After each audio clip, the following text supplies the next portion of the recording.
Other side visible क्यों नहीं होता सब बचाओ? आप पीछे क्लास अटेंड नहीं कर रहे हो क्या? वन साइड इसलिए नहीं होता बिकॉज रोटेशन और रेवोल्यूशन का टाइम उसका सेम होता है इसलिए, ठीक है। चलो, जो हमारा मून होता है 27 डेज, आंसर क्या होगा? रोटेशन होगा। रेवोल्यूशन और टिल्ट के जैसे क्या होता है? सीजन्स होते हैं। The force generated due to the rotation of earth is called as, पृथ्वी के घूर्णन के कारण उत्पन्न वाले बल होने को क्या कहा जाता है? काइनेटिक, कोरियोलिस, प्रेशर प्रेवलेंस या फिर gravitational force. Force generated due to the rotation of earth, इसको बोलते हैं कोरियोलिस फोर्स। सर ये कहाँ से आ गया? तो जब हम आगे पढ़ेंगे हमारी विंड क्यों डिफ्लेक्ट होती है, ओशन करंट, तब वहाँ पे पढ़ेंगे। एक फोर्स आता है कोरियोलिस फोर्स जिसको बोलते हैं, जो अर्थ के घूर्णन की वजह से बनता है, रोटेशन की और अर्थ की वजह से कोरियोलिस फोर्स जनरेट होता है। Question number 3, which one of the following best explains the occurrence of the solar Eclipse? निम्नलिखित में से कौन सूर्य ग्रहण की घटना को सबसे अच्छी व्याख्या करता है? Position of moon between sun and earth, position of moon between sun and earth on a new moon, both A and B, या फिर नन ऑफ दीज, ठीक है। या तो इसको यहाँ पे कर लो ऑन अ फुल मून, ठीक है, ऑन अ फुल मून कर लो, ठीक है। तब यहाँ पे जो आंसर हो जाएगा आपका ऑप्शन नंबर बी हो जाएगा, position of moon between sun and earth on a new moon, इसको बोलते हैं सोलर इक्लिप्स, ठीक है। 4th, what is the angle of inclination of the earth axis from the perpendicular? पृथ्वी के अक्ष का लंबवत से झुकाव कितने कोण का, कितने डिग्री का है? 23.5 डिग्री, 45, 60.5 या फिर 90 डिग्री। तो अर्थ का जो टिल्ट एक्सिस का that is 23.5 degree. Question number 5, when the earth is closest to the sun it is known as, जब पृथ्वी सूर्य के सबसे निकट होती है तो उसको क्या कहते हैं? सबसे पास में है, अर्थ जो है सन के सबसे पास में है। जी तो होगा नहीं, चंदा मामा के लिए जी लगाते हैं। पेरीहिलियन, पी से पेरीहिलियन, पी से पास में है। What is orbital plane? Orbital plane क्या है? कक्षीय तल क्या है? ऑर्बिटल प्लेन, ऑर्बिट का मतलब क्या होता है? ऑर्बिट का मतलब होता है पाथ, रास्ता। Plane found by the axis, plane found by the orbit, option number B यहाँ पे सही आंसर हो जाएगा। ऑर्बिट के द्वारा जो प्लेन बनाया जाता है उसको ऑर्बिटल प्लेन बोलेंगे, सिंपल। जल्दी जल्दी क्वेश्चन करिए। Motion of the earth around the sun is, सूर्य के चारों ओर पृथ्वी की गति को क्या बोलते हैं? भाई रोटेशन जो अपनी एक्सिस पे घूम रहा है और सन के अराउंड घूम रहा है उसको रेवोल्यूशन बोलते हैं, ठीक। करिए इस सवाल को, सीपीओ 2022 से पूछा गया, विच of the following statement regarding the moon is correct? After the full moon day, after the full moon day, full moon याद करिए lunar eclipse, lunar Eclipse. The sunlit part of moon visible from earth decreases in size every day, जो sunlit part है वो घटता जाता है, ठीक है। The size of illuminated part of the moon visible from earth increases in size every day after the new moon day. New moon day मतलब solar Eclipse. अब याद करो आप, सोलर इक्लिप्स मैंने आपको क्या बताया था? सोलर इक्लिप्स में क्या हो रहा था? मून इधर आ रहा था, सन इधर था और अर्थ इधर था, ठीक है, यही था। तो हो ये रहा था कि ये वाले पार्ट में लाइट पड़ रही थी, बाकी जो हमें दिखता है सन अर्थ का पार्ट, उसमें मून का पार्ट, उसमें नहीं लाइट पड़ रही थी।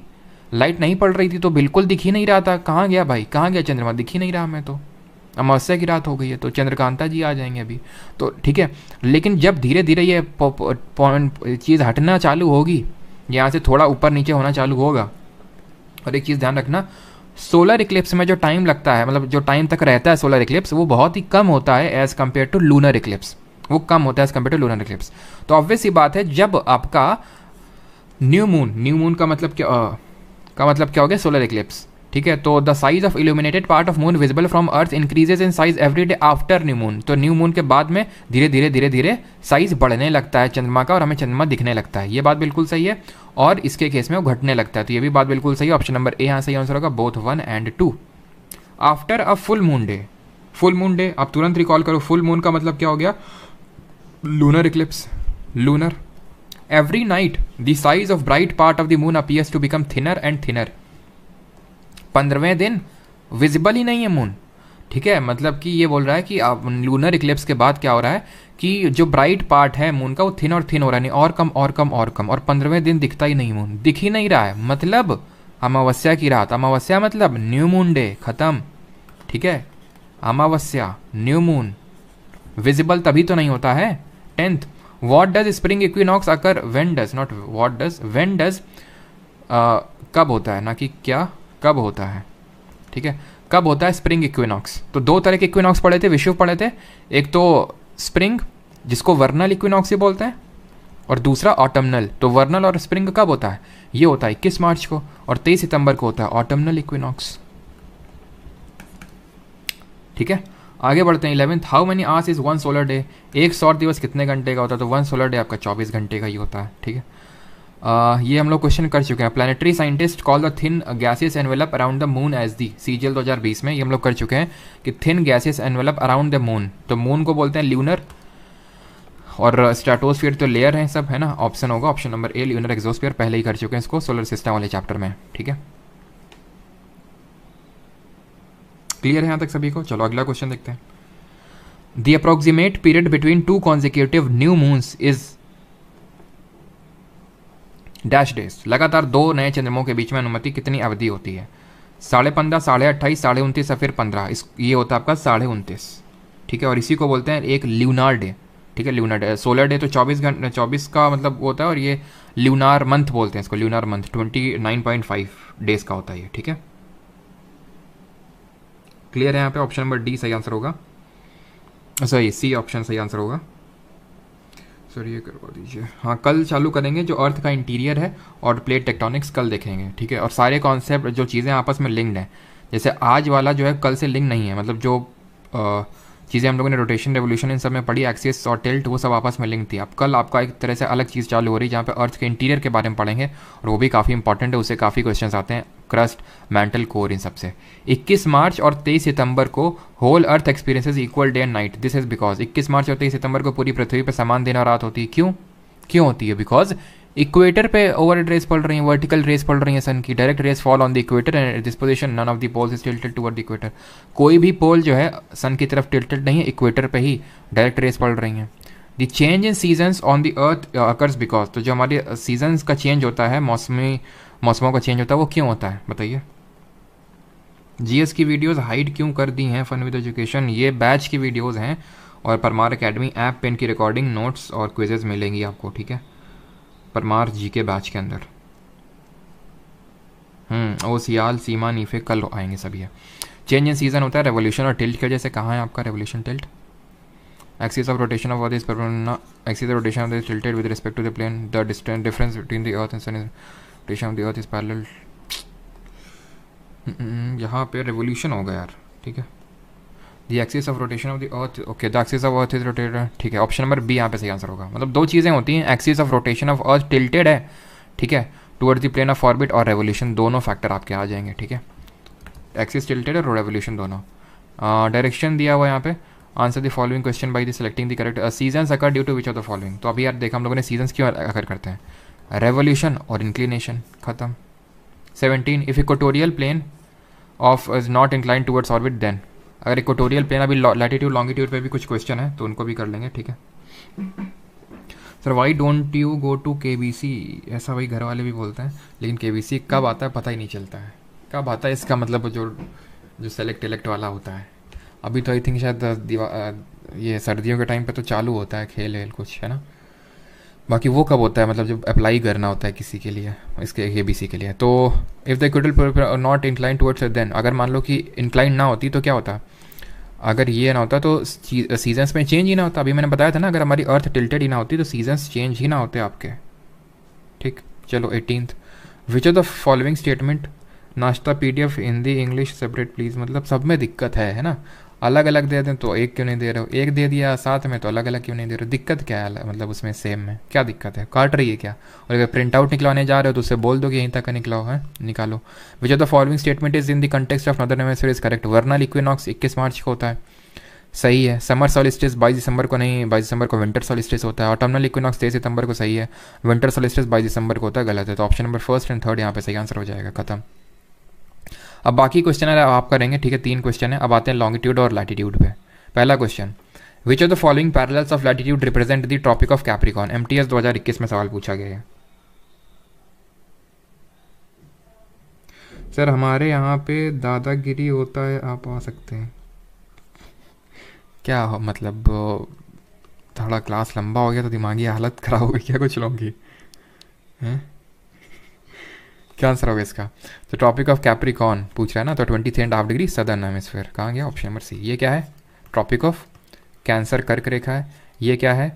एंटार्क्टिक सर्कल है, एंटार्क्टिक है। ये क्या है? आर्कटिक है, ठीक है। 23rd गंगा, ये अभी नहीं करेंगे इसको, जब मैं आपको इंडिया वाला पोर्शन करवा दूंगा तभी करेंगे कि कहाँ पे लाइन करता है, बिकॉज गंगा ब्रह्मपुत्र सब कुछ हमने पढ़ा नहीं है, ठीक है। अभी which longitude has been selected as the standard meridian. अब लेकिन क्वेश्चन बहुत अच्छा है, बहुत तगड़ा, बहुत अच्छा क्वेश्चन है ये। स्टैंडर्ड मेरिडियन कौन सा इंडिया का, ये भी अभी नहीं पढ़ा है। वैसे तो 82.5 डिग्री ईस्ट है, मैंने बताया भी था लेक्चर में। नहीं पता कोई दिक्कत नहीं, हम लोग पढ़ेंगे, ठीक है। कितने स्टेट से पास होता है, सारी चीज़ें हैं। चलो, तो 90 degree east meridian does not pass through. तो 90 डिग्री अभी नहीं पढ़ना है, बिकॉज अभी हमने इंडिया के बारे में नहीं पढ़ा है।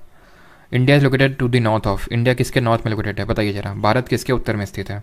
Tropic of Cancer, Tropic of Capricorn, equator या फिर प्राइम मेरिडियन। आज रिजल्ट देखकर सबका दिमाग हिल गया है। बिल्कुल, वो मुझे भी समझ आ रहा है कि काफ़ी लोगों का दिमाग हिला हुआ है, और तकरीबन 400-500 लोगों का दिमाग हिला हुआ है। लेकिन क्योंकि चलिए 2500 लोग रहते थे क्लास में, आज जो है थोड़े से कम हो गए हैं। गम है, कोई नहीं, गम को भुलाइए, ठीक है, अच्छे तरह से, लेकिन फिर से लग जाइए, है ना, रिबाउंड करके, बिकॉज वो सारी चीज़ें कांस्टेंट हैं, ठीक है। मैं आज लूँगा लाइव, पॉसिबल अगर हो पाया तो, नहीं तो फिर कल। India located north of Tropic of Cancer, नहीं इक्वेटर होगा, ऑप्शन नंबर सी, ठीक है। ऑप्शन नंबर अब ए कुछ लोग दे रहे हैं, ए दे रहे हैं, है ना। ए के क्यों दे रहे हैं आप, इक्वेटर तो इंडिया के बीचों बीच से पास होती है, नॉर्थ में कहाँ है, ये इक्वेटर है, इक्वेटर के नॉर्थ में हुआ ना, इतना तो बेसिक सा सेंस है। ट्रॉपिक ऑफ कैंसर ये सबको पता है कि बीचों बीच से, ठीक है, अभी नहीं पढ़ा, लेकिन फिर भी बीच से पास होती है। आप ट्रॉपिक ऑफ कैंसर क्यों बोले, मुझे पता है कि ये यहाँ से पास होती है, तो नॉर्थ में कैसे हो गया, नॉर्थ में तो इक्वेटर के है ना, भूमध्य रेखा के। 1 degree latitude is equal to approximately how many kilometres. तो 1 डिग्री लैटिट्यूड का मतलब होता है 111 kilometre, simple. On which day of the year is the earth farthest from the sun at a position called as aphelion. सबसे दूर कब होती है, सबसे दूर कब होती है एपीहीलियन, पी से पास, और पास होती है 3 जनवरी को, और सबसे दूर होती है 4 जुलाई को, option number 4। Lines joining located at equal travel time from a common centre. 8 states होते होके जाती है, बिल्कुल 8 स्टेट से होके जाती है। जब हम लोग इंडियन ज्योग्राफी स्टार्ट करेंगे वहाँ देखेंगे। Lines joining located at equal travel time from a common centre क्या कहलाएंगी, आइसोहेलाइन। तो आइसोहेलाइन वो लाइन होती है जो, हेलाइन का मतलब होता है एल्कलिनिटी या फिर सॉल्टीनेस। तो समुद्र में वो पॉइंट जहाँ पे एल्कलिनिटी समान होती है, वो लाइन को बोलते हैं आइसोहेलाइन लाइन, ठीक है। यहाँ पे सही आंसर आइसोक्रोन होगा। आइसो बार होता है सेम प्रेशर वाला, ठीक है, सेम जहाँ प्रेशर आ रखा होता है उन पॉइंट्स को कनेक्ट करेंगे तो उस लाइन को आइसो बार बोलते हैं। आइसो ब्रंट होता है जहाँ पे थंडर स्टॉर्म सेम टाइम पे आया होता है, थंडर स्टॉर्म, उन पॉइंट्स को कनेक्ट करेंगे तो वो आइसो ब्रंट लाइन कहलाती है, ठीक है। चलिए 30th, a parallel circle from equator to the poles is known as. Equator से पोल्स तक जो पैरेलल सर्कल्स होते हैं उनको क्या बोलते हैं, ऐसे इक्वेटर से पोल्स तक जो पैरेलल सर्कल होते हैं उनको क्या बोलते हैं, उनको बोलते हैं parallel of latitude, option number 1 है ना।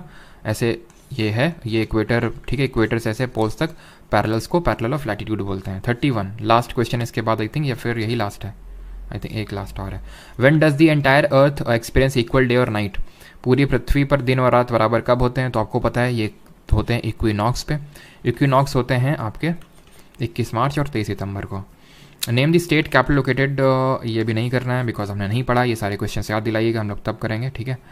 ये भी अभी नहीं करना है। The Tropic of Cancer does not pass, ये भी नहीं करना है। Indian standard time correspond to the latitude of, to the longitude degree east, अभी नहीं चल